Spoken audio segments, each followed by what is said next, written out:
I'm sorry. All right, let's see here.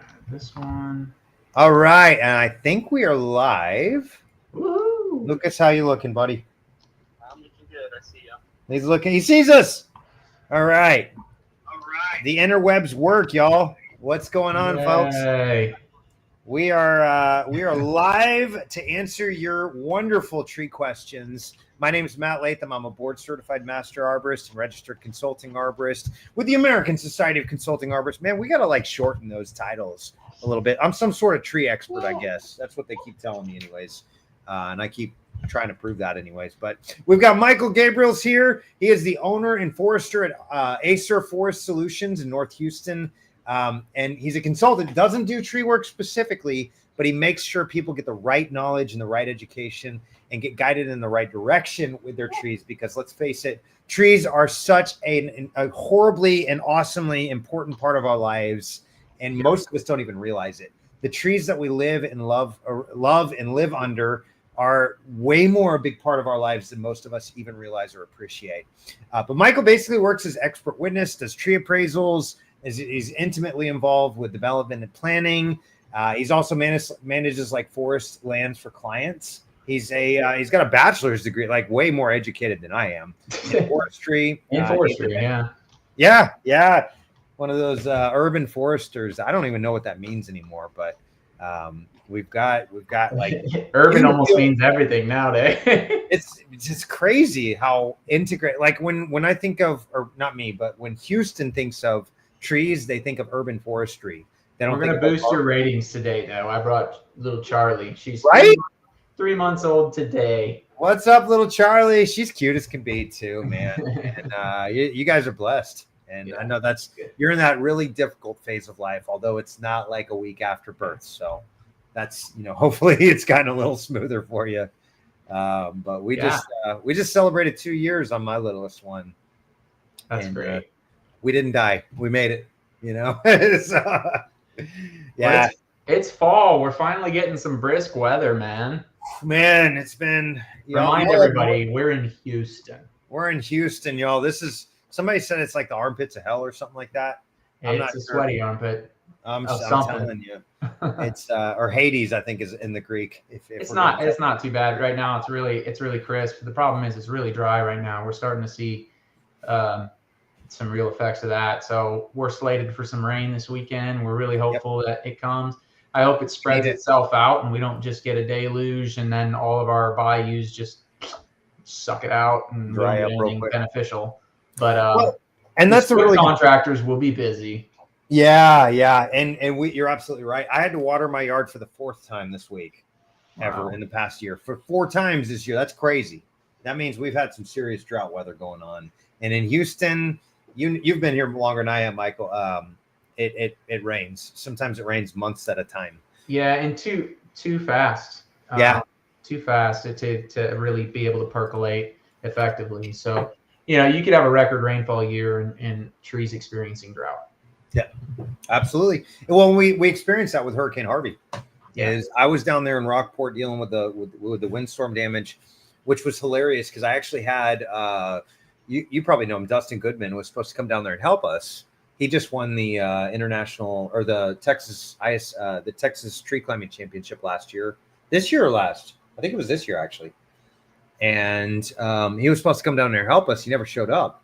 So I called him that night and I'm like, bro, what's up? And he's like, we got our boats, man. We turned around, got our boats. We're going to save people in Houston. I'm like, I can't argue you there. Well done, man. Carry on. Yeah.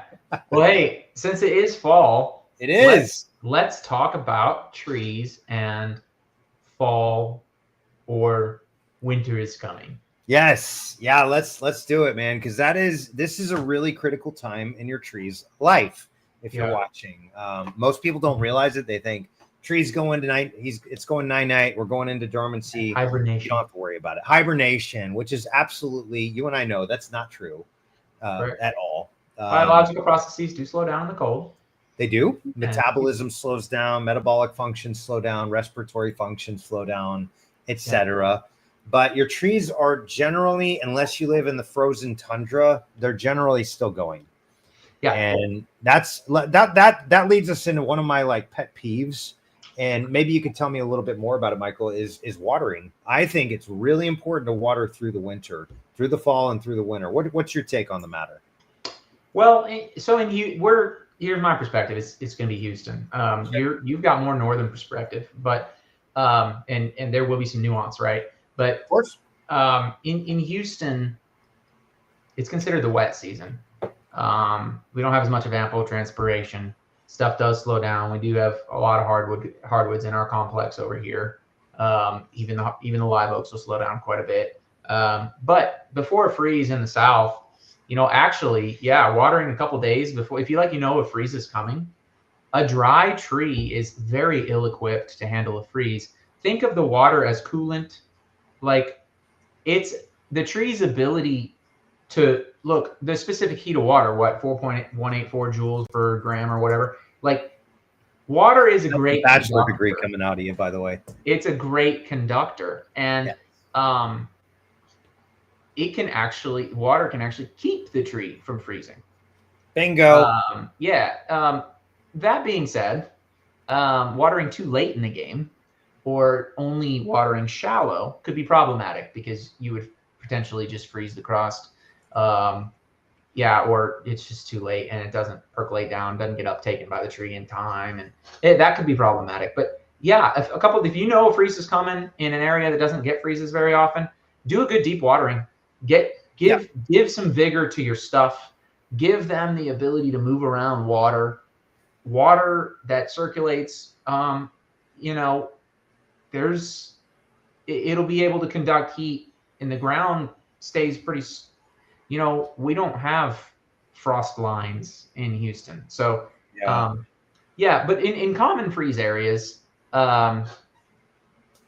be careful though, because if there's already snow cover, if the ground's already frosted, if you do have a frost line, you might just be throwing an ice sheet on top of it, and that's problematic. So if there's not ground cover with snow or ice, then do it in an earlier part of the midday where it's already sunny, you have some radiant energy, and then allow it to percolate down. You may want to break the surface tension first with a light sprinkling.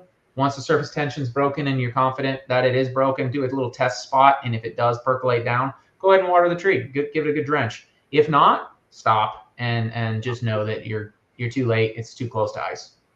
And as a general rule, I say, like, okay, maybe you're what's up, Christine? Sorry, I'm getting distracted. It's been too long, my friend. Glad to have you. Oh yeah, we missed Christine in the comments. Right? She's been awesome. Hey, Christine.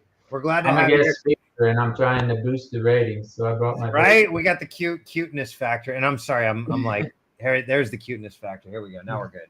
Baby Charlie, what's up? We gotta get the little ones together and play. My little Eden, my 2-year-old, that's her name is Eden Grace, and like the garden. And she loves babies. She's got a couple little baby dolls. Funny the affinity like young girls have for babies. It's so great to see you, Christine. My niece just picked this one up the other day. Like, just picked her up, and I was like, "Ah!" Right. But your protection when it kicked into full gear. Speaking of grabbing, the next thing we might want to mention is wrapping trees. I know a lot of people wrap trees to kind of protect them, mainly from wind and cold from wind.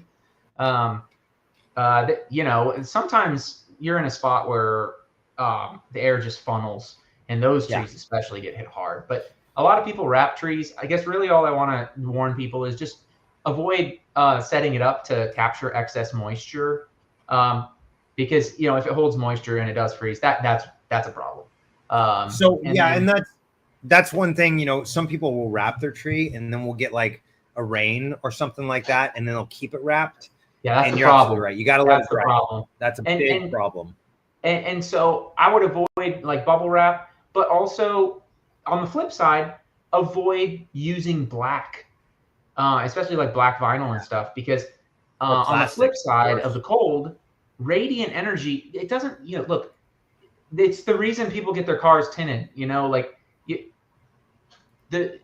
it can be dark, but if you don't have ceramic tint, right, blocking the radiant energy, you're still getting a sunburn, There's a lot of heat that transfers from from radiant solar energy, and that totally disrespects air temperature. So there's a flip side to tree wrapping.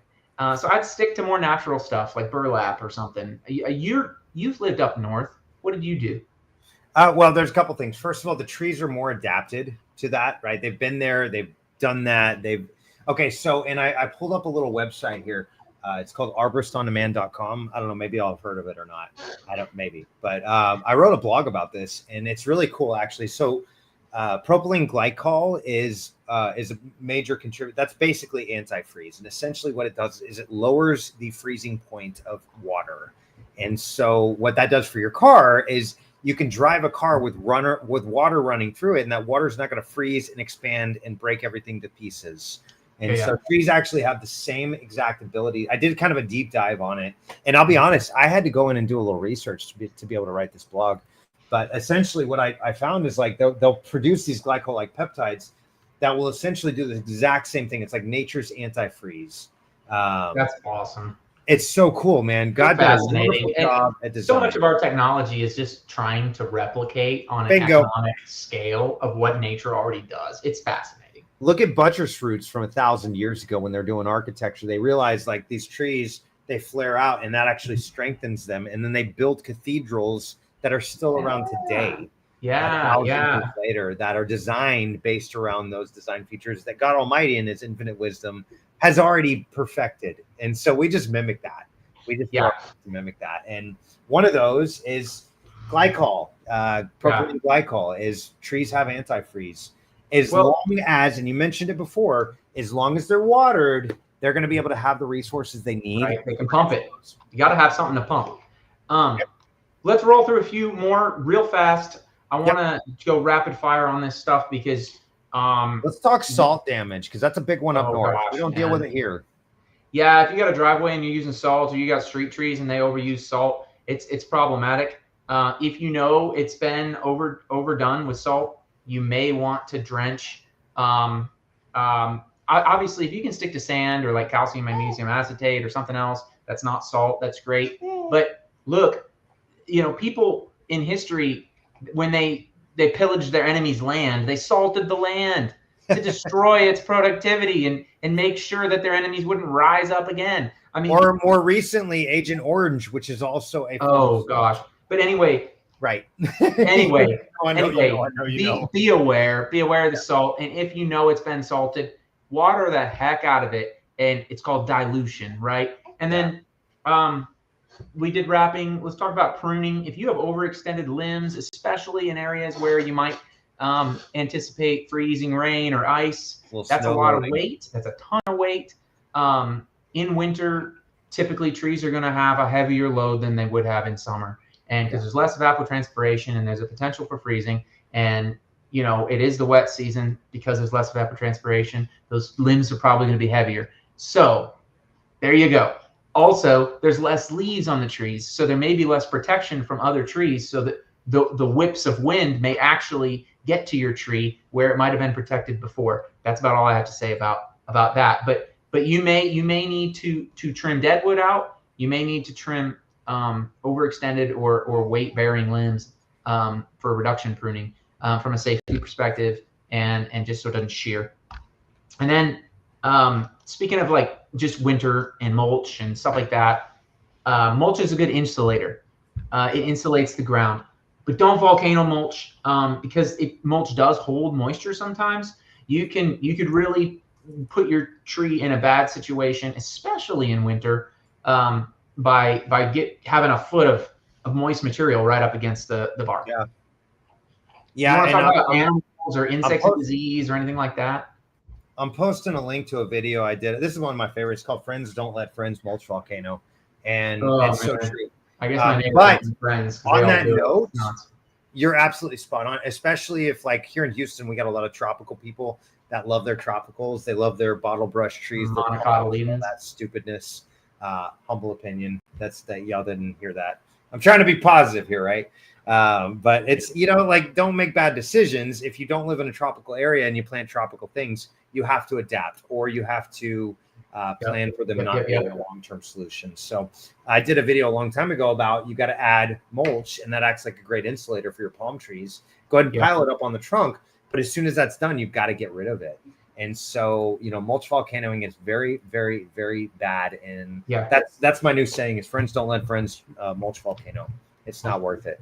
Give me like 3 or 4 minutes. You finish up. Talk about how hungry animals are right now.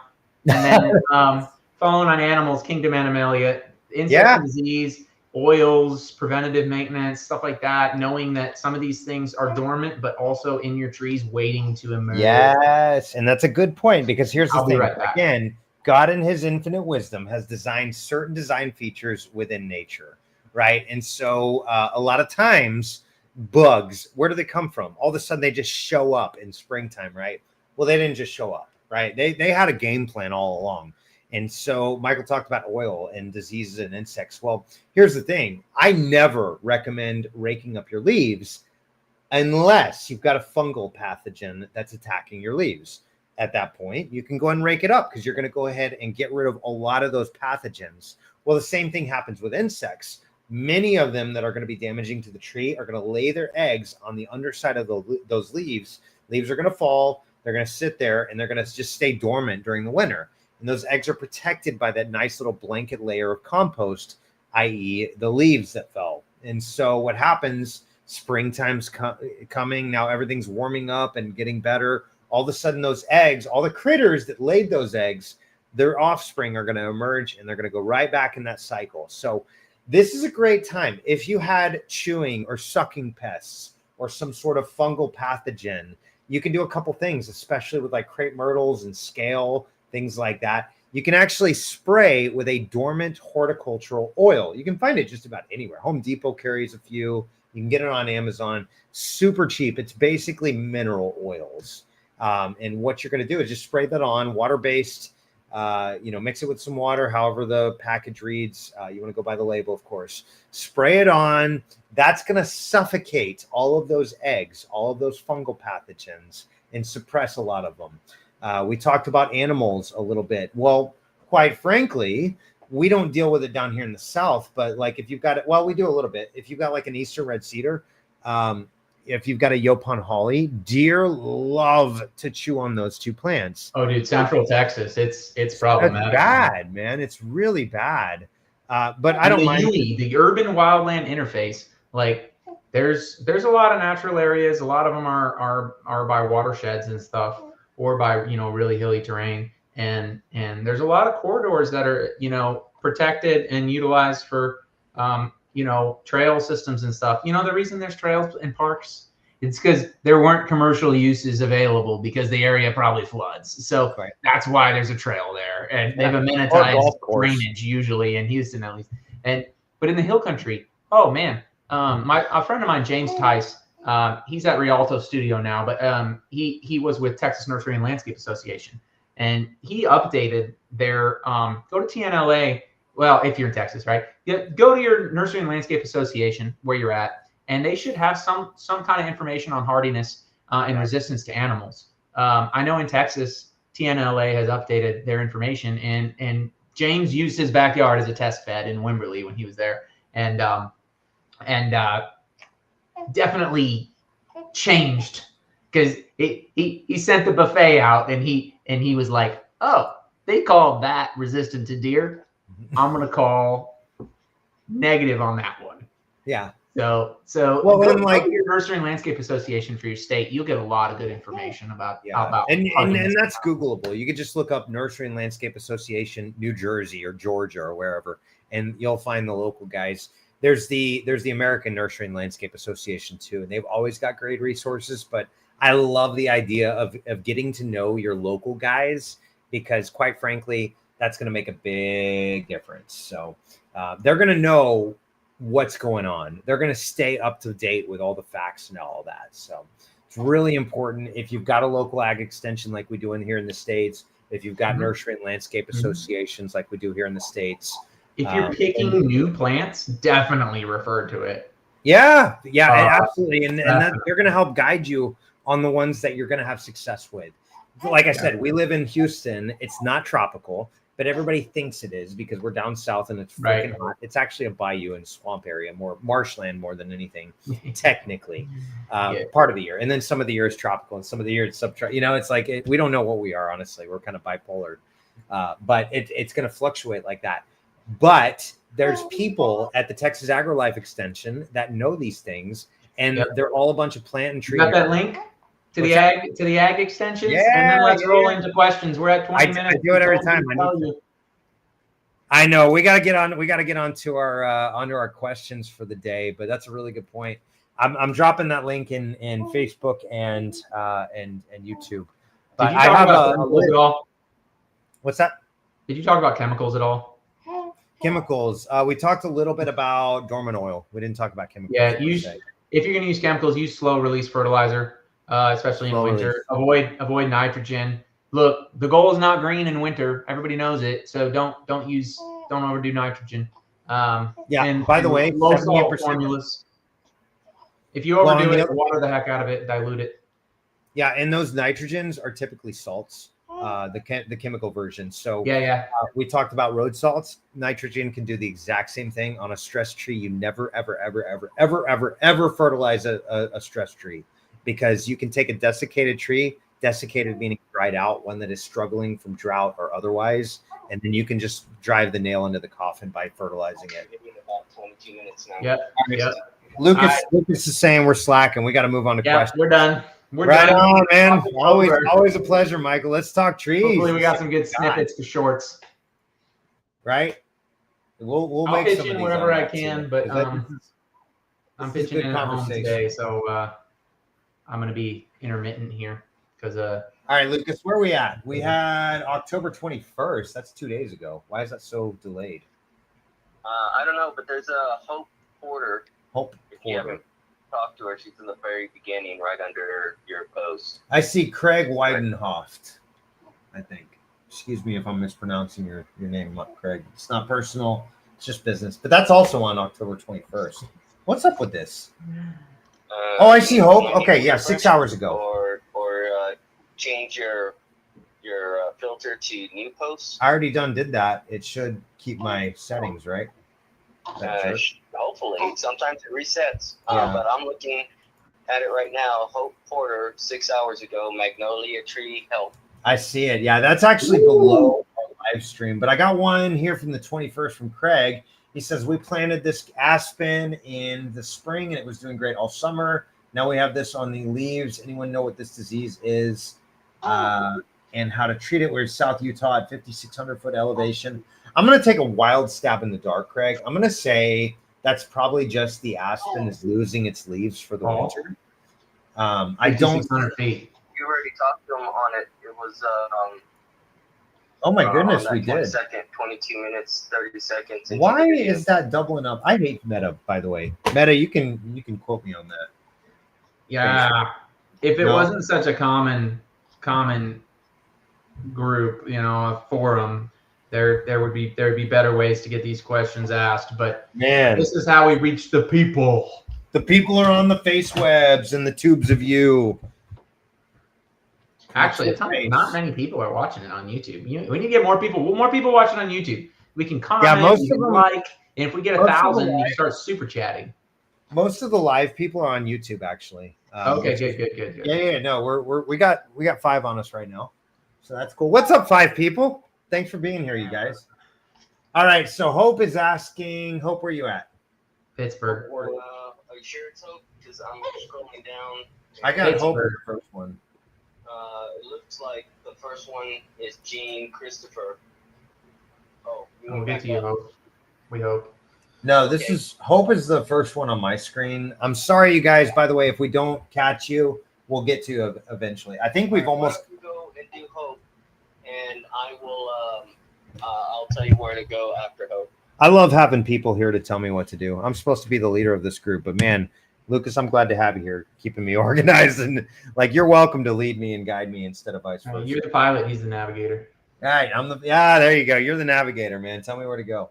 All right, so Hope's asking Magnolia Tree Help. My mom has this magnolia. It is a black tulip magnolia, one I'm not familiar with, but it looks like it's got some beautiful flowers later on. I love gorgeous. Thrive. located in Pittsburgh, Pennsylvania. My brother lived there for a while. By the way, we got 7 people live now. What's up, Sprout? Thanks for being here, buddy. This is all you, New Jersey. Pennsylvania. Me, No, New Jersey. You up north. Yeah, so fun story. Person. My wife and I just got done with traveling a few years ago. We traveled from East Coast to West Coast. We spent about 1.5 years in New Jersey, Pennsylvania, New York area. And so it was really cool for me as an arborist to see the difference. Texas trees, we grew up in Dallas. I'm used to that. We travel up north. Everything's different. The first time I saw a 30-foot, 35-foot tall by 30-foot wide Japanese maple, it blew my mind. Absolutely blew my mind. I was like, I didn't know they could do that. Well, it makes sense. The latitude of Japan. Yeah. They love that weather up there and they thrive. And so, right on. So mom has this magnolia tree that needs help located Pittsburgh. Temps are starting to drop here. I'm wondering if she should cover it, wrap it soon for winter. I will refer you to our previous conversation, Hope. We were talking about that. So on a new tree, humble opinion, you don't want to baby it, right? You don't want to like cripple it to a point. Is that Jim freaking Dunlap? What's up, Jim? Dude, it's so glad to have you here, man. We need to reconnect. It's been too long, dude. So I don't know if you know Jim, but Jim is a legend. Yeah, I don't know. I'm gonna have to. Yeah, he taught me, man. Jim, I owe you so much, dude. You helped me along in my early days of really trying to figure out what I want to do when I grow up, and I'm very grateful to have you in my life, my friend. So we'll talk later, man. Let's catch up. Would you block the wind and protect this thing from prevailing winds? Yes. So sorry, Hope. I'm bunny trailing here. Thank you, man. I really appreciate that, Jim. Yeah. So Hope, here's the thing is you've got a new tree. You don't want to put it in a wheel. Like somebody said, staking your tree is like putting a kid in a wheelchair and then asking him to run a marathon when he becomes an adult. You don't want to cripple your kid. You want to get him slowly used to the wind and the elements, right? But quite frankly, they already crippled your kid. They put him in a nursery where ideal conditions run rampant. And so they've been watered every day. To make it look pretty, so you spend your money. What's that? To make it look pretty, so you spend your money. But look, like a kid, the first 6 years are where like 90% of their personality comes, right? Same with a tree. Yeah. The early years matter. You're getting good form. If the nursery did it right, they have babied it. They have treated it well. Sheltered is not a bad thing. If a kid's been sheltered, it usually means they probably aren't a pain in the butt. And so they're not corrupted. Same thing with a tree, but they may be a little bit more susceptible. Yeah. So how would you protect this other than maybe blocking a little bit of the wind from prevailing direction of wind? Block a little bit of the wind. So up north, I fortunately hope I did spend a little time in New Jersey. And so I kind of know what it's like to go from Texas weather to New Jersey weather. And so that was a shock to me. I put in extra layers, but I still went outdoors. So what you want to do is not cripple your kid, but you want to protect him from the extreme elements. So when you get those extreme like negative temperatures or even like below maybe 30 or 20, 25, 30, somewhere in there, maybe start to protect it. When it gets super cold, maybe get this heater tape that we were looking at earlier on and just wrap it up in the heater tape and then cover it with a nice little blanket. Canvas is best. I'm a big fan of the natural route. You can certainly do that. You up north are probably used to heater tape anyways. A lot of y'all use it for like your pipes and your roofs and things like that. You don't want to snow load the roof. You don't want to overload the pipes with freezing. And so it's very common up north. So you may be familiar with that already. Go ahead and wrap it. Your local Menards. What's that? Your local Menards. Yeah. And protect it when it gets crazy. And Jim makes a really good point. I put that up here. Babies do fall down when they're learning to walk. So it's okay if you expose it to a little bit of extra hardship, but you don't want to give it hardship that's going to end its life, right? You don't want to do that. So wean it off of that. First year, you just planted it. Yeah, give it a little heater tape, wrap it up in some canvas or even a big throw blanket, something like that when you get seriously cold, crazy weather. I've thrown an upside down trash can on some stuff. Yeah. Oh, dude, that's brilliant. Yeah, I like the upside down trash can thing because that's gonna block that. And it'll let the heat from the ground in there too. It'll be a net and the radiant energy. You just got to make sure during the day when it heats up that trash can's not absorbing a crap ton of heat. Yes. So cover it up when it gets crazy. Sword. Otherwise, make sure you're mulching, make sure you're watering a little bit, and you should be fine. Like I said, don't be afraid to give it a good drench before really bad weather. 24 to 48 hours. We talked about that. Listen to our first talk, the first like 10 minutes. Yeah, that's a great point. We were just talking about that. 24 to 48 hours before a big hard freeze, you can go ahead and give it a good solid drench, and that's actually going to make it so much more resilient. Like the car's antifreeze, top it off. That's right. Yeah. If you're going to go on a big road trip, if you're going to go put some hardship on it, give it a good little extra watering. Get some extra mulch in there to protect the roots, but otherwise, let it get a little bit of hardship. Exactly. Yeah, we talked about that too. First 20 minutes of this live stream. Right? Watch it. It'll answer about half of what we talked about here. Right? What's the next question? All right. So Betsy's asking me again. What's up, me? Actually, it's G. Christopher, October 19th at 5:40 p.m. I'm so confused. October. Yeah, you've answered all these other ones, I believe. Dude, what's up with your feet, dude? What's up with what? Well, maybe not that daily lady. Yeah, let me go through this Betsy, because I think Betsy we haven't talked about that. Oh my goodness! All right, let's check this out. Oh.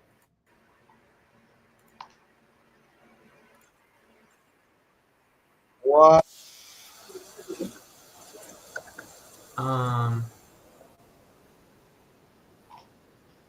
Well, that's one way to weed your garden.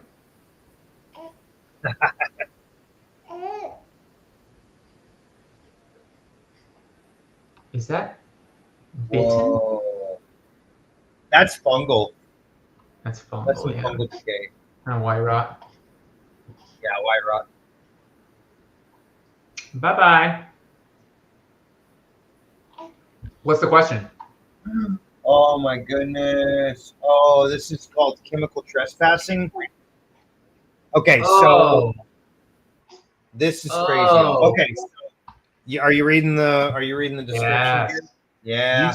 You take it. All right. This is a passion subject of mine because I deal with this in a court of law on a regular basis. Chemical trespassing. We just won against a guy that, Michael, you know, probably personally, you've probably read his books, and we won against him because of chemical trespassing. And he came in and he wrote some dirty things down on a report that I didn't like, and that actually changed my perspective about our industry in some ways. Okay, so asked about the effects of mothballs on my bushes. We have since discovered not only did he illegally put mothballs down, he's been pouring different types of chemicals, pine sol, bleach, Dawn soap, which is way more phytotoxic than y'all think it is. You want to do it very, very minimal if you're doing it for pest suppression. But Dawn is a great solution. It can be phytotoxic. It's actually made from petroleum products, by the way. So petroleum and trees don't really mix. Trees break down over many, many centuries into petroleum products. Okay, so even though his entire yard is filled with rat poison traps, he's got a huge pile of junk at the fence line in which they're all living under. And he has a dog. He only cleans up after once a week. This is a video of one of the last 5 unalived bushes we have pulled out along the fence line. I'll post another of the grass and other bushes in the comments. He refuses to acknowledge that he is poisoning the ground, killing, unaliving, face webs, everything. The water bottle contains mothballs he took off the ground after we told him it was illegal. He put them in the water bottle back on the ground. You can smell the mothballs very strongly. I've contacted the city and state to report this, as he has said he doesn't care. Is it too late for my other bushes? What can we do from here to try to save a huge magnolia tree and our other bushes? Does anyone know who can contact in response to this before it's too late, if it's not already? Okay, Betsy, I'm going to reach out to you personally because this is serious. We call it chemical trespassing is the technical term. And I'll give you an example of a case that we've closed on so I can talk a little bit about it, but I'm going to change the names to protect the innocent. So basically, there was a company locally that is a pest control company, and they came in and they sprayed MSMA, which is a dirty, nasty chemical that does a lot of damage to a lot of things. Well, it turns out it's been around for a long time. We have proof that it can do damage to trees, shrubs, St. Augustine, you name it. They had all of those, and it wound up unaliving all of those things. MSMA is a nasty, nasty, nasty critter.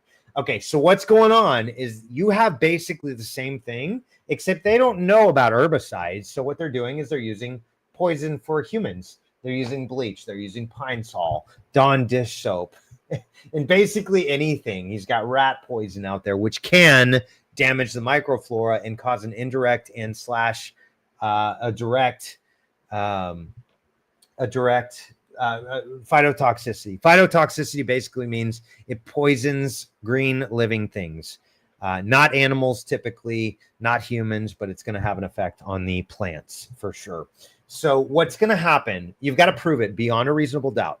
This is very important, Betsy, because you've got to start doing testing right the frig now. What you're going to have to do, I'm going to send you a link here, U.S. Agriculture Extensions. These guys, you want to reach out to your local agriculture extension. First of all, I'm really sorry, Betsy, you're dealing with that. What a mess. What a nightmare neighbor. I hate when people do that. That's just silly. Like, y'all, you got to live next to them. Don't be a jerk. What's up? Welcome back, Michael. I see you're muted. You're good, dude. Yes, talk to a lawyer. That's solid advice from Ron. You're going to need a guy like me. It can be me, or you can find somebody local. I don't care. Just, it's like that old Carter's commercial. If you can't get help from Carter's, please get help somewhere. You've got to have somebody to put that into a report and stand witness for you saying these things have been found in the soil. Now, because they're not herbicides, it's going to be very tough to test for those things. But if he's using bleach, you can probably read high levels of chlorine. If he's using Pine Sol, you want to find out what the chemical is that Pine Sol uses. That's so fun. I don't know if you could read this, Michael. That baby is melting my heart. She's so cute. You're right, man. We got high views right now. Yeah, so yeah. Well, we're amping it up. Right? This Bring is the trickery. baby. This is Right? trickery. That's ninja warfare. Is what Viewership 101. Right? Okay, so anyways, Betsy, I'm sorry, we're getting distracted. So you've got to find out what chemicals are in the ground. You've got to tie that to what chemicals are in the plant. So ideally, you want to get a soil sample and you want to get a tissue sample. You want to send those off to a lab. I like the University of Missouri. They're great. They've got a new machine coming in soon where they're going to be able to just blanket test everything to find out what's in it. That's really cool. Christine, you can probably appreciate that. So Cool. That's rare that these things exist. And so you want to find out exactly what it is. You've got to prove that. And then what you're going to do is say you're going to have to prove that they did it too. So you're going to have to talk to them, get some kind of confirmation, or if you got cameras pointed in their direction, just film them doing something. In the state of Texas, you can record somebody as long as that one party has to know that they're being recorded. So that can be you, that can be the other party, that can be, but it can't be like a neighbor that's recording you guys. So it has to be you. Get a camera out there, point it in their direction, and find out. The other thing, so that's on the litigation side. Before you do anything, get those tests done. That's super critical. After that, you've got to amend the soil. You've got to restore the soil. So there's a really great product called biochar. I love biochar. It's basically organic matter that's been burned without oxygen. So it retains all of the carbon. You don't lose that to CO2 where it's just going to off gas and become CO2 and become part of the atmosphere. You retain all of that carbon. That carbon is going to bind to whatever's in the soil, basically. The other option is humic acid. And this is when we do sell it. I'm not in the business. Somebody accused me the other day of being in the business of selling all these products. And it's like, dude, you have no idea how little money I make on this. I promise you, if you can't get it from me, you're not going to hurt my feelings going to Amazon or whatever. But it is an option if you want to buy it from me because we're giving you good information. I'd love to help you out anyways. It does pay for my breakfast. Maybe it doesn't quite pay for lunch, but Microlife Liquid Humates Plus is a really, really great product. You can put that down at almost unlimited amounts. I say that, obviously use the bottle's recommendation. But it's essentially like composted compost. Think of it like super concentrated health products for a tree. So essentially what that's going to do is a lot of those humates will actually bind to whatever phytotoxins are in the ground. but they'll also feed the microbes, the beneficials like the endo and ectomycorrhizals and the beneficial bacteria, and they'll create a healthier environment. Those guys will actually, a lot of those will eat the poison as well. So, man, I'm sorry you're dealing with that, Betsy. What a mess. It's like people are so rude. I can't believe they do that. Why would you do that, you guys? Y'all be cool. Be good neighbors. Don't be bad neighbors. Anyways, so I hope that helps. I'll send you a personal message here, Rudy. Betsy, Rudy's your last name, and we'll talk maybe a little further. But if we need to, if it comes down to a court case, I'd love to represent you, or at least your attorney and all that. I'm actually not sure what the mothball effects are as well. However, here's the other thing too is, oh, look at that.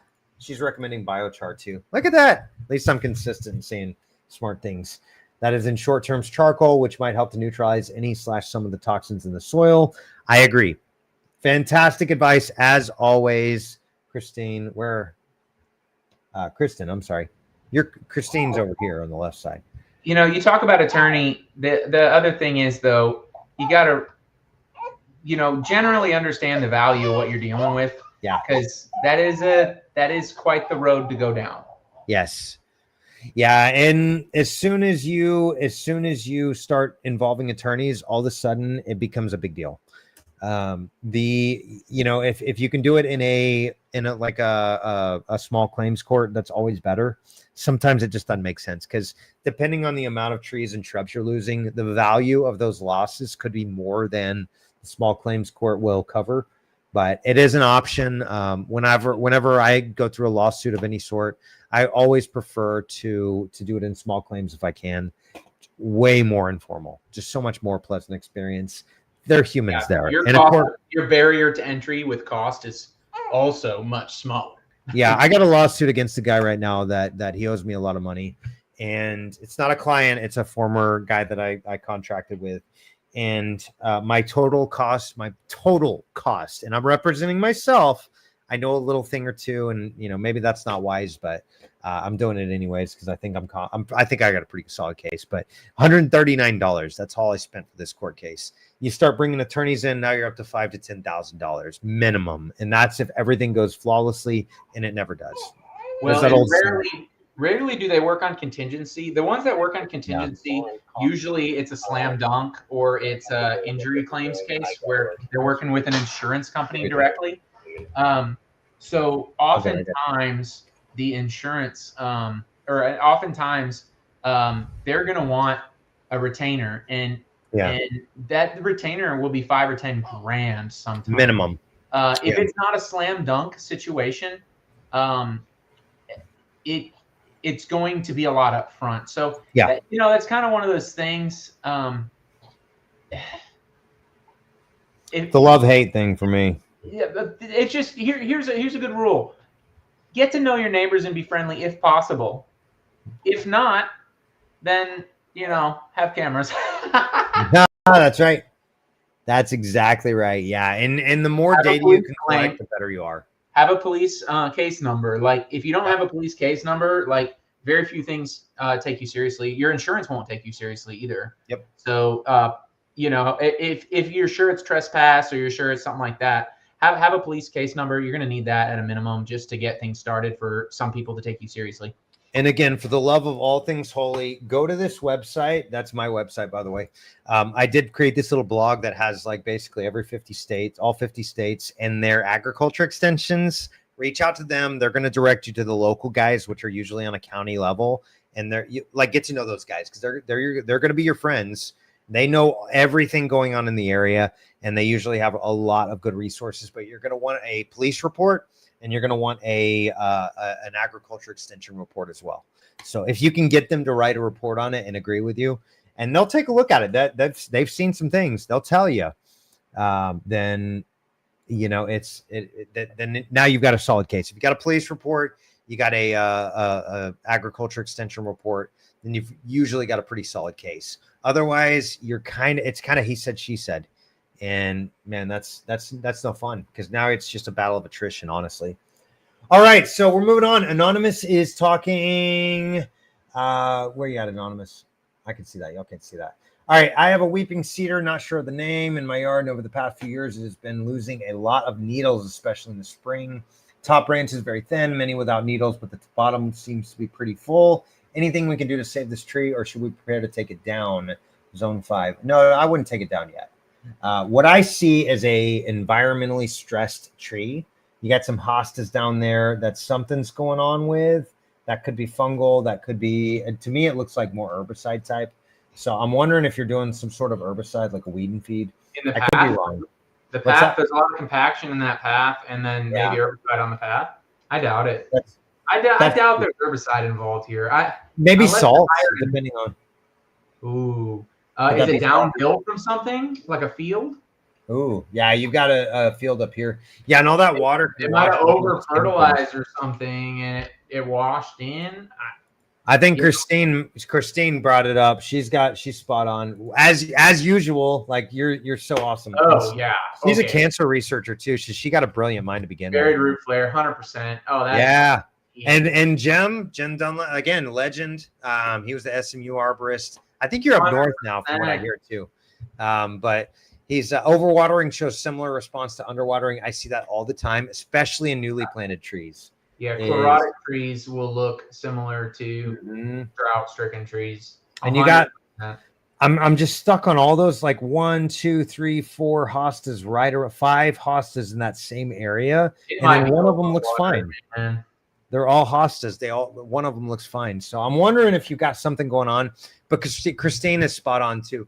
You've got a tree that is buried. It's buried too deep, more than it should be. And that is always going to be a big stress on the tree. It may not be the cause, but it can certainly set the tree up for failure in other things. So it may be a buildup because of mulching or something. Maybe excessive mulching over time has actually caused the organic material to increase and end up burying it even worse than how it was planted. You could probably excavate some of that in the immediate vicinity of the tree. Yeah. It looks like you have a lot of excess organic material in that soil. That looks lush. And let me go to I'm going to go to the big screen real quick. Nothing personal, Michael. Let me do a couple things, because here's the thing: is this is very important. Anonymous, I know who you are. Everybody else doesn't. I'll keep it that way. Anytime you've got a tree, if you walk in the forest, every tree is going to have these big giant root flares. Yours does not, and that is super critical. I think that's a big part.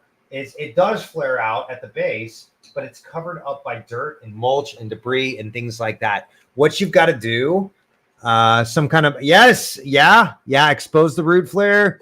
Brilliant, Jim. Christine's saying, I bet money there's some kind of girdling root. I think you're absolutely right. On this left side, let me go back to the screen here. On this left side, and again, trees don't talk. We have to look at the body language of the tree and determine what is it telling us. Because the tree is it's gonna give us some sign language, if you will. It's gonna tell us some things. And one of those things we can look at is on this left side here, the root flare, it just kind of drops off. So it's almost like you've got one side's okay, and the other side, it just kind of drops off. So maybe the dirt level's here, but it actually comes in a little bit. And that is extremely telling. Sorry, I got the wrong screen up. So that's extremely telling that it almost comes in. Now, almost invariably, that's going to mean you've got something on this side obstructing that root from being able to expand and grow like it normally does. It's genetically set up to be able to move. And as that movement happens, those root flares are going to develop. Those are those buttress roots we talked about that 1,000 years ago, smart dudes and ladies probably figured out, hey, this works really great. We should mimic that. Flare is what that guy on Office Space wears. That's hilarious. What a great movie too. Office Space. That's up there with what's the name of it? Is it Office Space? I'm drawing a blank, Jim. I'm sorry. It's I'm drawing a blank on that. I'm getting my movies mixed up. I don't get out much. You probably know that if you remember me. So I love it. Yeah. Office Space. So you've definitely got like there's Lucas. Oops. Hold on, buddy. I'd want to know what's uphill from this thing too. And I think that's a good point. Looks like maybe poor drainage. Hold on one second, you guys. Yeah, I think you've got a poor drainage, you've got a root flare buried, you've got all these different environmental things that are starting to that's awesome. Yeah, that's how it goes. I did a root flare excavation, one of my elms, and I just sit there with a chisel and elbow grease to remove a girdling root. That's the best way to do it, in my opinion. It's chisel and hammer. And almost are pretty durable trees, though, in general, as a species type. Like ulmus, they tend to be pretty durable. This one needs some love, but you're going into dormancy, so there's a real potential that if you do these things, it's going to blow up in the spring. In spring, it's going to be happy as a clam. Take away these stressors. Like trees are genetically programmed for success. They will always succeed if you like take away the stressors. I always think it's funny, people call us tree doctors or tree surgeons or whatever. I don't look at it like that. I think of it like more of like a tree shrink, like a counselor or a tree masseuse. My job is to take the stress away from the tree, give it the resources that it needs. Sometimes your masseuse or your chiropractor will prescribe you like vitamins. That's more the way I look at it. And, if you take those things away, take away the stressors and add beneficial stuff, the tree's going to do fine. They are genetically way better off than you and I are. And that's the way God designed it. That's why trees live hundreds of years and humans don't. Sometimes they live to 120. They may be photosynthetically dormant with the leaf off, but that tree's doing work in the winter. And the roots are especially. Yeah, a lot happens underground, and it's still moving water to keep it, from freezing and dying, unaliving. And thank you. And good catch. I got it this time. So, if you get that environment fixed, the root flare fixed, some of the girdling root fixed, you get, some of this topsoil, organic material excavated. Mm-hmm. You're giving it a great place to invest. It's like you're getting rid of all the stupid investment fees from your 401k, and all of a sudden you get better returns over time because you're not paying fees that are stealing the thunder from this tree underground. The tree may be investing in its roots, but if you take out those negative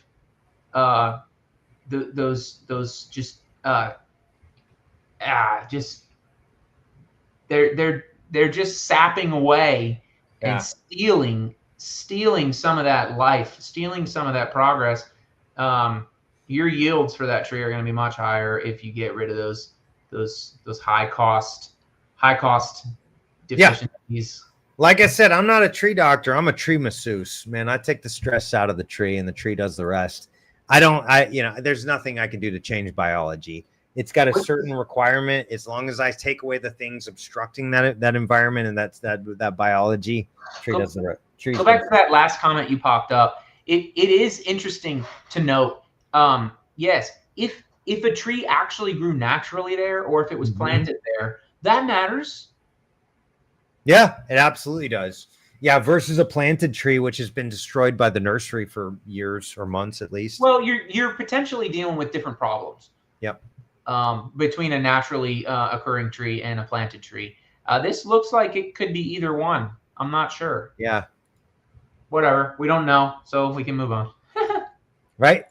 Let's go. All right. Hope that helps. They're anonymous. We're moving on. Mike's asking, I have no success getting a local arborist to look at my 150 silver maples, 40 walnut, 4 ash, 25 sycamore that are all struggling. Where's your oaks mixed into there, man? Where's your oaks? Get some oaks in there. I don't know where you're at. Where you at? Mike Gingrich. Studied Columbia, Missouri, maybe? International. Some kind of fertile bottomland if he's got that species composition. Yeah, that could be Missouri. Columbia, Missouri. I don't know where Columbia University is, International University. But I know Columbia, Missouri. We used to go up there for Lyme disease treatment for once a quarter. There's a few Columbias, I mean, one of our presidents went to Columbia. We still don't know which one, as far as I'm concerned. All of them, right? Anyways, all right, Mike. So the struggle is real. Let me tell you. Here's okay. Soapbox time. I would maybe trust, and Tree Limb Gem is one of them. By the way, Michael is one of them. sprouting arborists, you're going to be one of them one of these days, man. We're gonna train you up. I trust Christine with a lot of things. Her stuff is spot on. Christine, you know more than most arborists do. I'm not even gonna lie. Like y'all are y'all rock. So that's what we're doing here. We're creating a community of people that know and love and live around and help people just grow and nurture the trees that we love and live around. So that's really important. But Mike, here's the thing. It is a struggle. That is exactly why I created my company, Arborist on Demand, because we can have a global outreach. Humble opinion, I like to think I know what I'm talking about, only because I've done it wrong so much. And I've had really, really smart guys, by the way, like Jim over here, teach me some cool things about trees.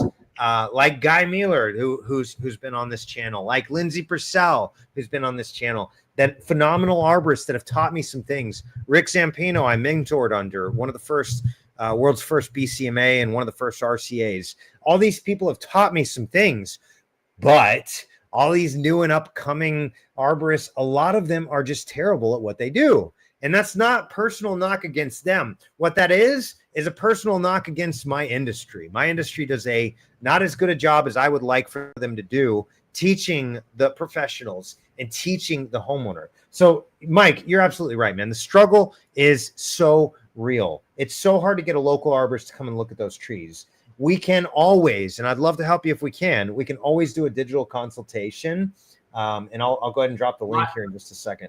Mike, with a digital consultation, you could totally take a video and like time lapse it, do a little video editing, time lapse it, but also like slow down on key ones. Mike, get if you're willing to share, obviously not in this forum, but if you do a digital consult, get the SO Locator app, and then your pictures will actually be stamped with a geolocation and the azimuth of the direction you're taking the photo. That'll give a little bit of context to Matt or whoever is looking at your site remotely. And then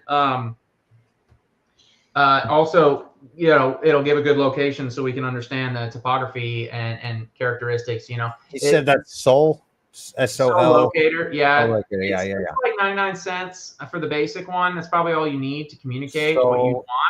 Yeah. And you can it date stamps its project. You can annotate each picture. The azimuth of the direction you're taking the photo, and the WGS 84 that you can just literally type into Google Earth and it'll take you boom straight to that point. So it's really helpful, and then it'll give context. If you're professionally hiring somebody, obviously they have, it's not like they're going to trespass or like you're sharing their information. But it would help a lot for context to understand topography, understand, are you dealing with alluvial soils, you're dealing with floodplain, that kind of stuff. Also, that's a lot of trees. You may actually look for a consulting forester in your region. Yeah. Well, and I think Ronnie's my new friend, Ronald. He's my new friend. He said, okay, this is great because so everybody knows International Society of Arboriculture, ISA. They're a great organization. Like I said, I love what I do. I hate my industry. I don't think they do as good a job as they could. I would like to see change in that, and I'm happy to put in some of the work myself. However, ASCA is a different animal altogether. American Society of Consulting Arborists. When I got involved with ASCA, my career changed because a lot of these guys, it's not a well-known industry. It needs to be, but these are the best of the best of the best of the best of the best. I was curious. I'm like, I'm doing this expert witness litigation work, and I had a question. I said, hey, can I use Google Maps data in a court of law? And I had a guy that actually reached out and he said, hey, that's great. I'm using this. This is, by the way, a guy that I've read 2 of his books on. And he said, hey, I'd love to help you out. I run this company, Eagle View, and they send drones out. You just give me the geolocation, the whatever word I'm looking for, the numbers to figure out the GPS location. And I'll send you the pictures. And I did, and I used it in a court case and we won. It's like, these are the kind of people that are in ASCA, people that I like respect and that I've read books about and I've learned from. They're all in ASCA. So Ronald, that is brilliant. Thank you for promoting that. And that is absolutely right. They don't do tree doctoring. The state arborist said is really good, but hard to get. He never returned our calls or messages. Sounds like an arborist. Chris Olson is a great arborist, by the way. I know Chris. I'll be honest though, when you state I have this number of this species, this number of this species, and this number of this species, you're kind of potentially communicating that you know quite a bit. Yes. And you may be filtering out people who don't really know what they're doing, but you also may be communicating with some nuance, especially if it's in writing and not like a phone call. You may be basically scaring them off, like the kind of people who ask for a breakdown on a bid, you know, like, hey, could you itemize that? Like contractors, any really good contractor they're going to be like, nah, don't want to work with that person. So we don't have time for that. I don't know. This is definitely a, okay. So you could get some information from Matt remotely, but man, I would consider a consulting forester as well. Yeah, with that many trees, that's not a bad idea. The other thing too is don't be afraid to pay a guy like me to fly out there. You're gonna have to pay a little bit extra, and when I say a little bit, maybe a lot. But Michael can do that. He can fly out. Obviously, not when he's holding his baby. You know, he should probably not be tromping through the forest with a baby. Although Michael, Missouri, I have family in Missouri. I won't even charge you for a hotel. Iowa. He's in Central Iowa. Oh, by the way. No, when Iowa, when y'all had that derecho that came through back in 2020, I was there. I was in, was it Southeastern? I was in Cedar Rapids, I think it is. Cedar Rapids, Grand Rapids, Iowa, north of Iowa City. And y'all have some awesome trees, Mike. You really do. Beautiful area. I had no idea Iowa was such a beautiful state. All right, we got to move on, y'all. But hopefully. Did you cover Lauren Coffey? Who? Lauren Coffey. She was the one above the anonymous. Yes, Lauren. I'm sorry. I didn't mean to glaze over you. We've been talking trees way too much. I think that's a Chinese pistachio. Just plain and simple. Chinese pistachio. That's an easy one. Very bad structure. It's got to be pruned better. That's all I have to say about that. It could be a walnut, but I think it's a pistachio. Often mistaken for pecan or walnut. Yep. Yeah, so yeah, I did, Lucas. Pistachio chinensis. They're really durable in parking lots and stuff. So it's not an uncommon planted tree for sure. Good you know, call. And it's a Chinese tree, so I'm not a big fan of planting non-natives, but for a non-native Chinese pistachio, I've seen some great things. They last 25, 30, 40 years. They're not the long-lived, the 100-year-old oak or 200-year-old oak, but you can get a great tree with some good ornamental value and some good aesthetic value for. Yeah, it's a very easy to maintain. I've seen Chinese pistachios that had girdling roots for 20 years and the tree just kept going. It's like, how? I don't even understand how that works. Physiologically, that doesn't make sense, but whatever. You know, so Nito, what's up, buddy? Short video. I think this is just he's just showing off a little bit, man. Those are some of my favorite. Is just dropping big wood, man. It's just fun. Oh wait, let me see if I could show y'all a video. Let's see. My favorite.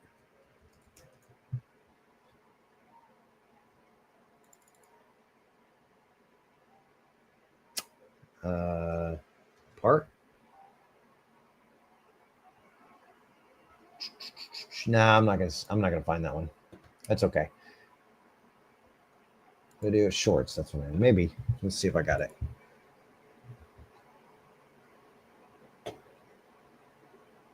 Yeah, I'm not gonna find it. Okay, that's okay. Yeah, dropping big trees. Like every tree guy, I am a big fan of preserving the tree. If you can, sometimes you can't. So we got to remove the tree when we have to. Mr. Neville Mann and I were in I think Michael, you actually made a fun guest appearance on us that day.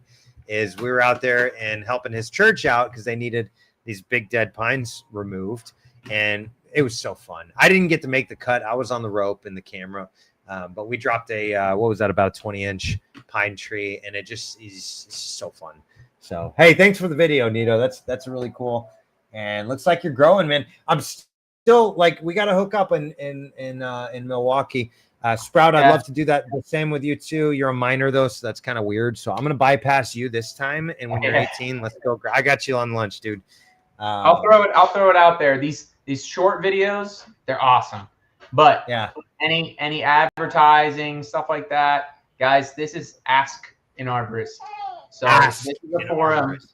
This is a forum for people to ask questions and get them answered. Glamour stuff like this, that's just real quick and kind of connected. It's cool. Right. But you start showing, your company, you start, trying to push stuff, or if you start commenting like I can take care of you or whatever and promoting your business through this. Yeah. This is not a promotion tool. This is a answering the publics and doing a service to people and a little bit of marketing for Matt's company. This is also, y'all, by the way, regular. if you are doing that, that is like the stupidest way to market. I'm not even gonna lie. That is the stupidest way I can think of to advertise.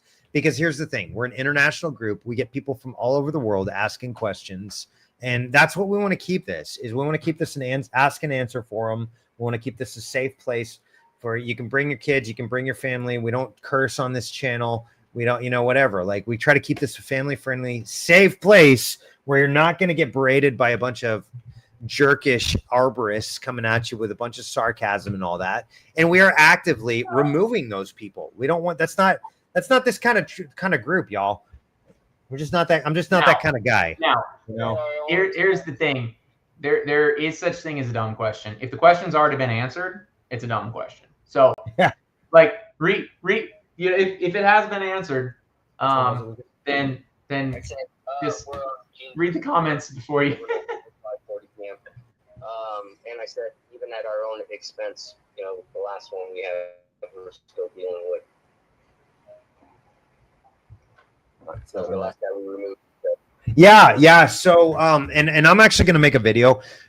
This is really important to me. We had a guy that came on here, and he's kind of well known in the industry for being just a skis ball. Let's call it what it is. I am currently pressing charges against him for harassment and stalking.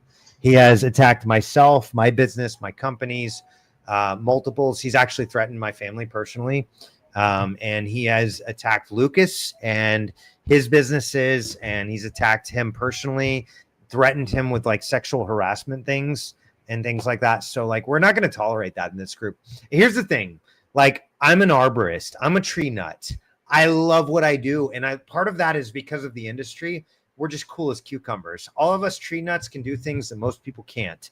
And we all get a big head about it. And God has humbled me, and I'm so grateful for that. Also, it hurts a little sometimes. But a lot of tree guys often are ex this, that, and the other, ex addicts, ex convicts, things like that. And they got a hot head because they think they can do anything and everything and get away with it.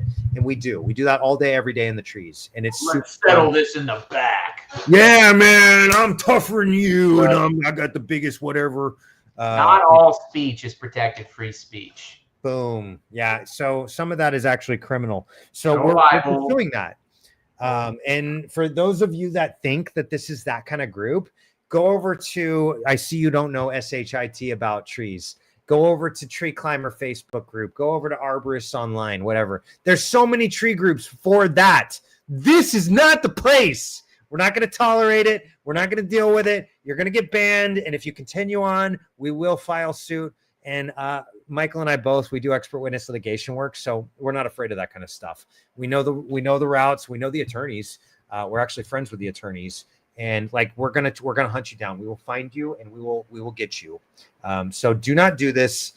It's just bad. It's bad practice. I'm just not that kind of group, you guys. We're going to play it cool here, and we're going to help good people like Gene Christopher over here figure out what's going on with his trees. That's the whole point, you guys. Let's keep it that way. All right. So hi, everyone. I just moved from the eastern seaboard of Virginia to a little town outside of Agua, Georgia. I don't know that one actually, but Georgia is a wonderful place to conduct business when it comes to trees. Our new to us house is 5 years old, located. I'm not going to say that. Sign off, Matt. Michael, thanks so much, buddy. I got a mounting pile of need right here. I understand, dude. You got a beautiful young lady you got to go take care of, and probably some poopy diapers and feeding that needs to happen. It's fun. Always a pleasure, buddy. Glad to have you, and we'll see you next time. All right. Okay, so the tree in the front yard is giving me concern. It doesn't look healthy or happy. First thing I noticed was a 16 to 20-inch mulch is compacted in an 8-foot circle around the base. As I'm a novice, I researched and read the tree would suffer under that much compacted mulch. You're absolutely right. I've removed the entire donut of mulch, and at this time, I'm almost done removing the large circle of dirt. I love it. Well done, man. Oh my goodness, this is beautiful. This is what I love to see, you guys. This is why we do what I do. He didn't learn this from me. He learned it from somebody else. But this kind of research is actually hard to find. That's some sort of white oak or a bur oak of some sort, and obviously struggling significantly. He's actively, though, getting involved and getting rid of the problem. You've all heard the term "get to the root of the problem." This is exactly where that expression comes from. Jane, you are on the right track, my friend. Here's what you want to look for. Let me blow it up and do the big screen thing. All right, so check it out. Boom. That's what you want to look for. You want those flares to come out real big and bold on the base of it. You want it, I say around 45%. It's going to vary, right? Tree's going to grow and adapt. Here's what you're going to find, though. You're going to find 1 million or more, maybe 1,000, maybe 2,000. I don't know, of these little tiny roots that are all coming across here. Because what happens, the roots grow up. They get to a certain place. What they're doing is they're growing, looking for oxygen. They're looking for oxygen and water. That's what trees are basically made of: carbon dioxide and water. Oxygen, carbon, and hydrogen make up about 94 to 96% of a tree's biomass. So essentially they're made of air. And in fact, I've got a book from a guy by Edward P. Norton is his name. He wrote a book in 1960. I misspoke. 1860. Now, for those of you mathematicians, that's 165 years ago. He wrote a book. And in that book, he talked about trees are basically made of air. So for those of you who think that our forefathers were just a bunch of stupid cavemen, they weren't. They're smart humans just like you and I. The difference is they didn't have AI. They had to use their brain for everything. And so I think our forefathers were actually smarter than us. I could be wrong. I don't know. I wasn't there. But where are the Einsteins of the day? Where are the Teslas of the day? Where are, there's so many. Where are the Ben Franklins of the day? Where are the Leonardo da Vinci's of the day? We don't see that. So y'all respect your forefathers. But essentially, trees are made from air. And so what they're doing, the roots are coming up. They're trying to get to a certain place where the oxygen, the carbon dioxide levels are optimal.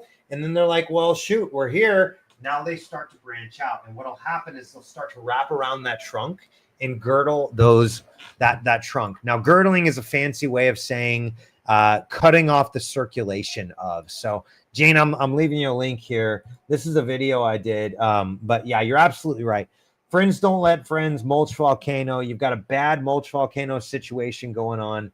But I see you're doing the right thing, man. I love to see that. Keep that up. Here's another video for you, too, if I can find it. Friends don't let friends. Mulch volcano. And you're finding out exactly why. Is somebody messed around and they found out. I'm trying to be cool here, you guys. But yeah, friends don't let friends. Mulch volcano. And this is exactly why. And you're right to get this, nip this in the bud. That's what they call it, right? But Jane, I think you're on the right track. The only thing I'll say is you might want to add a little bit of this stuff on there. That's just going to help to improve the overall health and vitality of the soil. And in turn, that'll give the tree what it needs. So that's all I'll say about that. Jane, I think you're on the right track, man. Keep it up. Keep on keeping on. All right. Carl's asking, a swamp white oak I recently planted with what looks like mechanical damage went in the nursery field. Roots were popping out all over the 300 plus pound ball. Is there anything I should do to the wound area? I keep it well watered, mulched it with ramiol wood chips. I don't know what that means. And some kitchen compost. Good, man. That's great. I love kitchen compost because you take something that's trash and you make it treasure, at least for the critters. What's that? Nothing. I'm sorry. I was just looking at my like to dislike ratio on some of the new videos I put out. That's usually a good sign, though, right? I have one video that got a lot of traction, but it has 22 dislikes and 9 likes. That's awesome. I go for 100% like to dislike ratio, but that's not realistic. Somebody said I was a people pleaser, and that's not a good life strategy, by the way. If y'all, so one of my favorite compliments, whatever you want to call it, I got was from a guy that owes me money currently. He said, "You're the nicest a-hole I've ever met." I'm like, "Oh, thank you. That's so sweet of you to say that." I was like, "But you think I'm nice, though." So, anyways, trying to plant keystone trees and plants on our property. Thank you. You're welcome, Carl. You got a planting problem here, just like Gene had up here. We talked about that a little bit. So I'm just going to give you some of the same. I'm going to give you some of the same links because I think that's going to be extremely beneficial for you. Hello. All right, where are we at? Oh, not that one. You're going to want some friends. Don't let friends mulch volcano. Yeah, Michael's right. He was just on here hanging out, talking shop with us. That is a problematic nursery tree. You've also got some girdling roots. So what you're going to have to do is expose the root flares, and then you're going to have to sever any girdling roots that you find on there. That's going to be really, really, really important, Carl. You got to get those roots out of there because they will unalive your tree eventually. Swamp white oaks are great trees, though, man. I don't know where you're at. Where you at? No idea. But depending on where you're at, that's one I love those swamp white oaks. They do really, really well. Like once you get them established, you don't have to touch them hardly. You do have a little bit of a wound here, but I'm not really concerned about that because you've got some good callus wound tissue. That means the tree's sealing. Think of it like our scar tissue. That's the tree closing off that wound. Very good thing. So keep that up. And you know what? I'm just going to go ahead and suggest it again. The Humates Plus are going to be a great resource for you. This is just, it's like composted compost. It's just going to feed everything, the tree, the microbes, you name it. So use those things, get rid of those, get rid of that dirt on the root flare. And by the way, you might want to get rid of that mulch ring around there, not mulch ring, but the stone ring around there. Because it's not like the end all be all. That's not the worst thing the tree's ever going to go through. But it can be just one more stressor that if you get rid of it, you're better off. The other thing too, watch out for herbicide damage. So if you're using a weed and feed type product, just stop. Feed it microlife, feed it compost, to a thin layer of compost, and you'll have healthy grass that'll choke out most of the weeds. Most of them. You might have to pull some of them by hand, but yeah, keep it natural, keep it cool. And all those weed and feed products like Scott's or otherwise, by the way, please don't sue me, Scott's. I know you got big attorneys. I'm just trying to help the little guy here. You're just trying to make $1 billion more. So yeah, stay away from the weed and feed products. They're only going to hurt. They're not going to help. Hi, everyone. What's up, Sue Ellen? From Syracuse. I was right down the street from you at one point, like 3 hours away, not too far. I'm wondering if you have any ideas. This is my dappled willow, which has always been beautiful pink tips in the late spring / early summer here in Zone 6A, Central New York. In the late summer this year, branches started unaliving. The wood itself is unalived, and the leaves are brown. Oh, that stinks. It started on one branch and now has spread. I cut a lot of the unalived branches away, but left some for this photo. Thank you. That helps. Actually, send some more photos if you don't mind, Sue Ellen. Every once in a while, a green leaf will sprout way back on a branch with unalived leaves, and it will unalive shortly thereafter. There's so many unalivements in there. I'm having to filter your language here. That's dirty language according to the face webs. Is it a lost cause? I've had it for 8 years. I would greatly appreciate it. No, it's not a lost cause, Sue Ellen. You've got to remove all that soil from around the base there because that is going to be a big part of the problem. Now let's check it out a little closer, see if we can see some things. So what you're saying, I think, is you've got these limbs on the bottom that are unaliving. That's actually kind of normal. Now, I'm not sure what a dappled willow is. I assume maybe like what's the word I'm looking for? Like a variegated type tree. And usually variegated are some sort of genetic hybrid of an original. So you've got like variegated privet is one that's really common around here. Variegated euonymus is really common around here. Basically just means you've got light colors and you've got dark colors on the leaves. That's more a description than a species type. But What I think's going on is make sure you can eliminate drought as a culprit. I don't think that's the problem. I think you've got a buried tree. I think you've got a tree with the root flares buried. And again, Sue Ellen, what you got to do, look at this. This is like, I'm just going to keep referring to this the whole night. Oh yeah. This is what we're dealing with, is buried trees. No good, y'all. So if you walk into a forest, or if you ask, I love what Jim Dunlap used to say. He used to say, look, ask a 5-year-old to draw a tree, they're going to have root flares. That's because everybody knows that's how a tree is supposed to look. Now, the whole mulch volcano thing, I think they're just trying to use mulch to emulate that. They're trying to create a root flare with mulch, and that's not how trees work, y'all. So that's just foolishness. It's lipstick on a pig. It may look pretty, but it ain't right. So, Sue Ellen, what you got is you've got these, the soil's like up to here, and you've got grass growing up, and that's all going to be hit with the weed whacker. It looks, and it's hard to tell exactly, but it looks like maybe you've got some damage at the base here. I can kind of see some weird marks on the bottom there.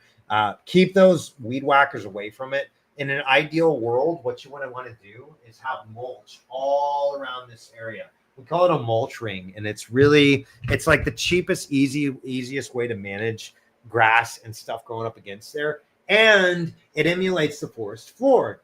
That's where a tree is supposed to be. Tree's not supposed to be in your front yard. Doesn't do well there. But when you put those mulch rings there, that's going to feed the microbes, feed the tree. Basically the bacteria and the fungus are going to break all that mulch down, and it's going to break it down into its basic elements and allow the tree to take it up as food. And so that's going to create a really healthy growing environment. It's very important. So get rid of the mulch, or get rid of the grass around there. Expose those root flares. That's probably your biggest problem here. And I'll drop a link. If you've got any roots that are coming across and starting to encircle the tree, that's very, very bad. You've got to cut them out. And one of my favorite ways is with a chisel and hammer. You can use like bypass loppers and all that too. Let me drop you a couple links here. Girdling, if I can type, how to remove a girdling root. Now, I was actually chastised for this video by a fellow industry professional. They're like, you didn't do it exactly perfectly right, because you're supposed to completely expose the root first. That's fine. But, quite frankly, using chisel and hammer and maybe marring up the bark a little bit is significantly better than doing nothing at all. So you've got to get rid of those root flares. You've got to expose the root flares, get rid of any girdling roots that are coming across and causing problems. That's going to be really important. And of course, get rid of anything growing up against the trunk. Very important. So that's all I got for now. And again, I'll maybe drop you this link to the Humates Plus. It's just a really great product. It's going to feed the microbes, feed the beneficial bacteria, feed the whatever. And of course, if you need help a little bit further, I'd love to take a look at it in person, and I can guide you along myself. We can even have you get the chisel and hammer and the bypass loppers and start hack chopping and slicing while we're on the phone. I've done that many times, so it's actually really fun to me too. Just guide you along while we're making the right cuts. Now we're moving on. Hope that helps, Sue Ellen. Kate's asking, my apple tree located in Wisconsin, don't you know? I'm going to be up in Milwaukee here later on this month on a litigation case. So who knows? Maybe you're down the street and we can take a look at it. What kind of fungus is this, and how do I fix it, please? If this tree unalives, I will not be okay. I love that, and I sympathize with that. So I'm sorry you're dealing with that. So on extra special trees like that, it might be a good idea where we actually get on a phone call. Spray the trunk with copper fungicide. I actually don't recommend that. What we need to do is figure out the root cause. And oh no, I clicked the button. Hold on, let me get back to it. I clicked the button, y'all. I do that every time, don't I, Lucas? I'm the worst about these stupid buttons. Where you at, Lucas? You there? Sorry, the mic. No, you're good, dude. I just like I don't pay attention, man. I thought I lost you there for a second, or lost me. I don't know. No, I'm here. What's up, buddy? Okay, so Kate, the only thing is we got to have some better pictures. You definitely have some fungal pathogen going on. What I would recommend is maybe send a sample of that off to your local agriculture extension, and you definitely got something going on. We'll need to take a closer look though. And I'm not trying to self-promote here. Oh, hold on. I'm going to suggest one thing though. One of the pictures, even though it's not clear, it looks like she's doing the common mistake of mulch volcano. Oh, I see bottom left corner here. Right there. I see bottom left corner, actually. I see what you're talking about. Yeah, Lucas got a pretty good point. It looks like maybe you've got a mulch volcano scenario going on. Friends, don't let friends mulch volcano, y'all. So what I'm going to recommend is, first of all, send a sample off to your local ag extension. They're going to help you identify the problem and figure out exactly what fungal pathogen it is. Here's a list, and I think, where'd you say you were from? Wisconsin. Okay, so that's going to be University of Wisconsin, I believe. Madison. Let's see. Madisonville. Yeah, Madison Division. Okay, yep. University of Wisconsin, Madison Division. That's actually a really cool university. I've been there, and I've climbed up on their big giant hill right behind their university. And we had some friends that were from that area, Madison or Madisonville, whatever it was. I would not do the copper fungicide yet, because the thing is, copper fungicide is fine, but it's usually not going to do anything to any big basidiomycetes that are going to actually consume the wood. So that's really, yeah.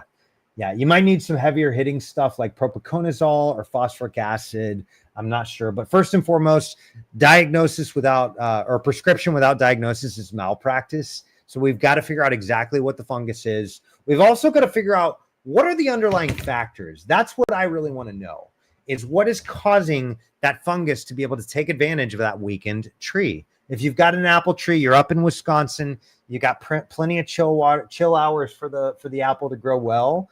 And it sounds like maybe it's if this tree unalives, I will not be okay. It sounds like maybe it's a sentimental tree too. So yeah, hit me up. I'd love to get on a Zoom chat with you, digital arborist consult, and we can figure out exactly what's going on. But that'd be my first step is maybe let's take a look at the mulch volcano thing and pull that mulch away from the base.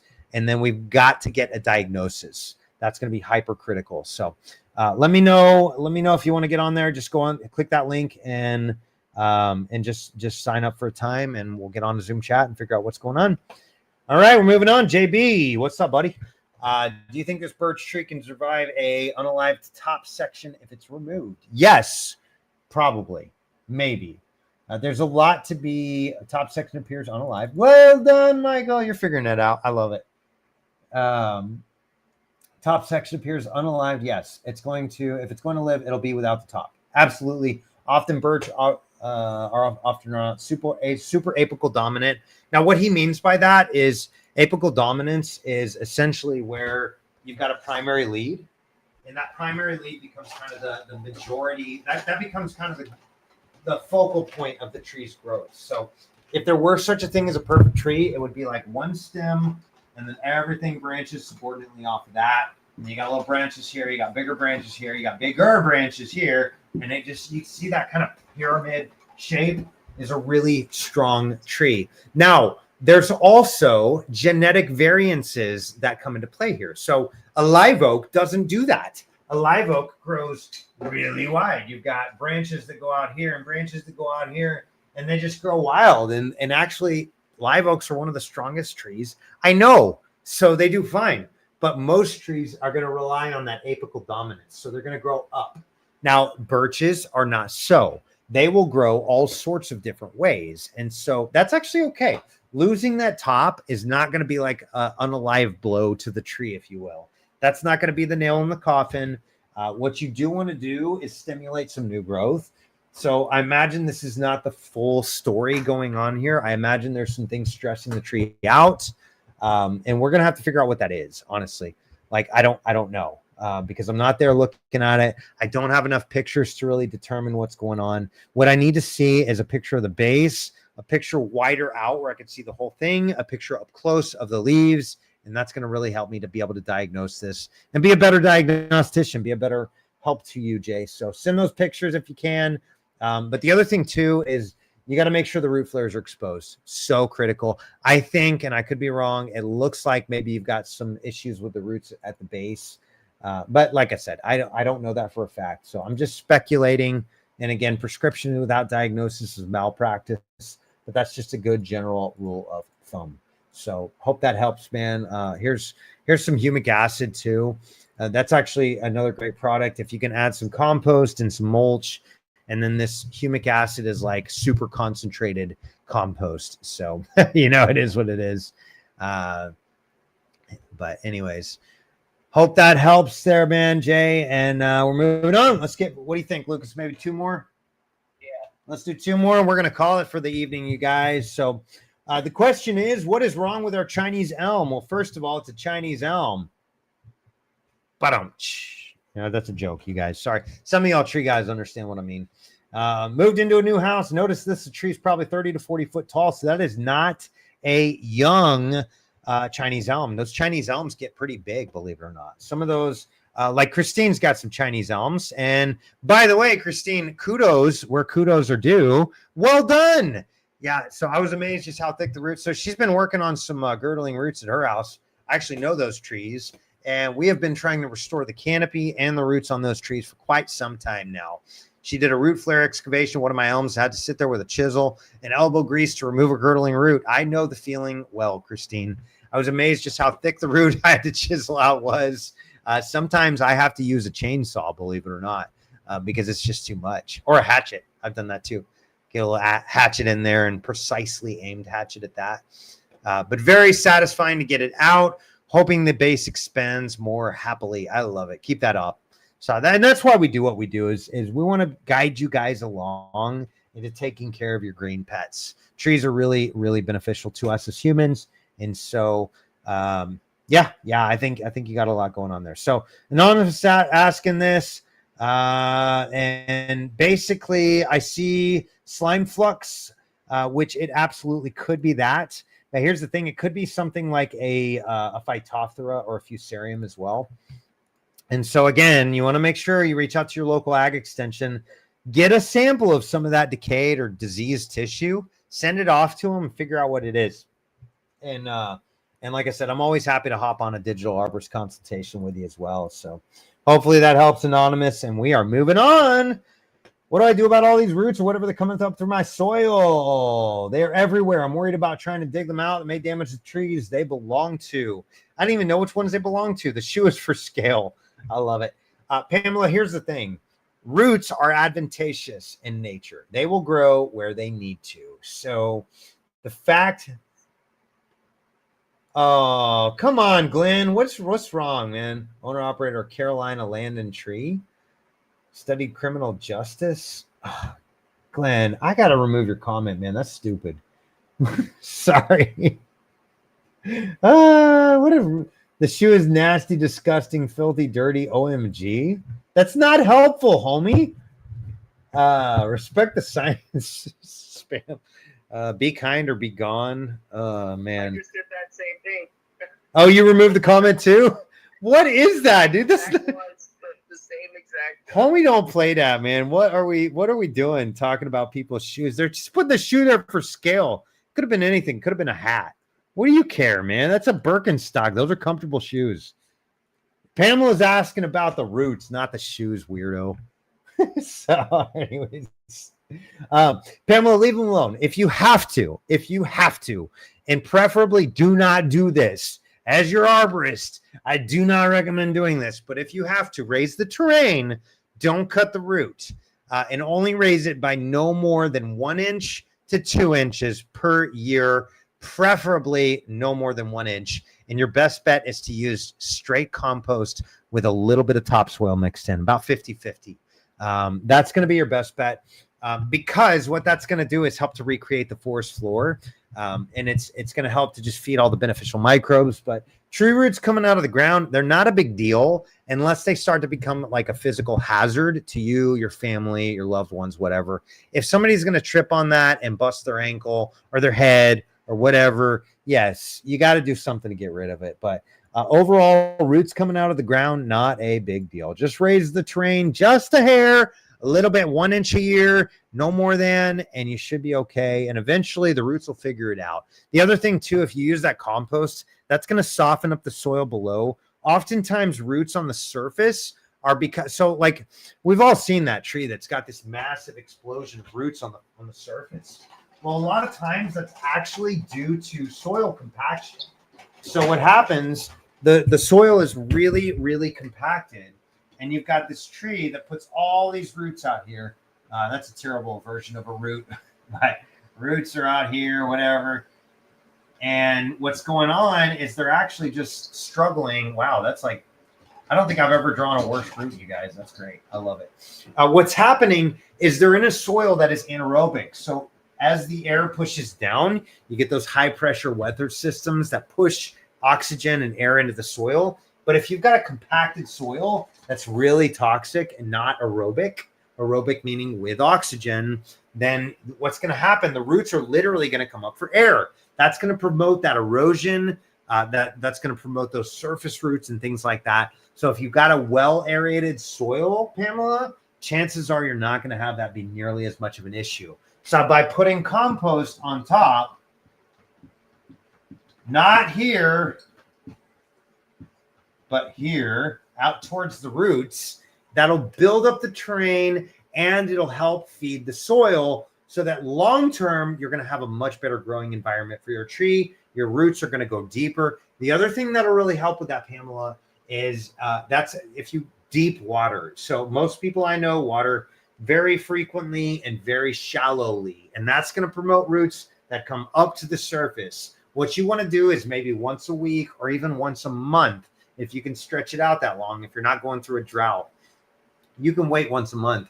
Water for like an hour to 2 hours. Sometimes I will leave my soaker hose on overnight, all night long. I'll let it run and run and run because it's coming out at such a low, slow rate. It's actually the tree and the grass and the soil are going to get most of those benefits, and it's not going to run off. It's not going to evaporate, and you're going to have a really, really healthy growing environment. So deep and infrequent waterings is best. Compost on top if you got to raise the terrain. But if you can live with it, don't worry about it. Just put like a quarter to a half an inch on there per year, and you'll have a wonderful, wonderful soil in a year or two, and everything's just going to grow better. You're going to have less of those milkweeds that you're seeing there, and the grass is going to love it. It's going to be healthy and thriving. So with that being said, that is all for today's show, you guys. Thanks so much for being here, y'all. We had up to 16 people on this live stream. That might actually be a record, by the way. So love having you guys here and being a part of this community. Some of you guys, Sprout, thanks so much for being so consistent. Christine, you guys are just amazing, and we're really glad to have you all here. And then we had some awesome people jump on as well, like Tree Limb Jim. Again, somebody who taught me a ton in this industry. He and I used to like play around with ideas like putting together our own air spades because we couldn't afford it back in the day. But he was the SMU, that's Southern Methodist University up in Dallas, one of the top attorney law schools in the nation. And he took care of the trees there for like a decade. And just a great guy. And we're really just so grateful to have all of you guys on here as a part of this community. Just so you know, too, like I was looking at the numbers again, we're still growing by almost 200 people a week. We're still at like almost 3,700 members, you guys. That's just, y'all are blowing my leaves away. Just really grateful to have you all as a part of this community. And for those of you that, cool. For those of you that are not welcome in this group, bye, Felicia. We get a lot of tree guys on here. Like I said, we're going to control the atmosphere of this group. This is not going to be one of those Arbro groups where everybody just makes like sarcastic and snotty. Like we're full of that as an industry. And I like to joke, like I'm a tree guy, right? So I'm kind of throwing myself under the bus here. But our industry does not hire the lawyers and the doctors of the world. We usually get the X, this, that, and the other. And that's fine. There's a place for that. And tree care, I believe, is the place. But we're going to keep this group a clean, fun, happy environment where we're positive. We're just helping people take care of the green pets that they love and live around. Because quite frankly, trees are good for humans, and I love people. So for those of you that are welcome in this group, we love you guys. Thanks again for being a part of this. Catch us next Tuesday. We'll be back at it again, 4 o'clock Central Standard Time. And until then, y'all keep up with those great questions. We'll see you next time. Thanks again. Later.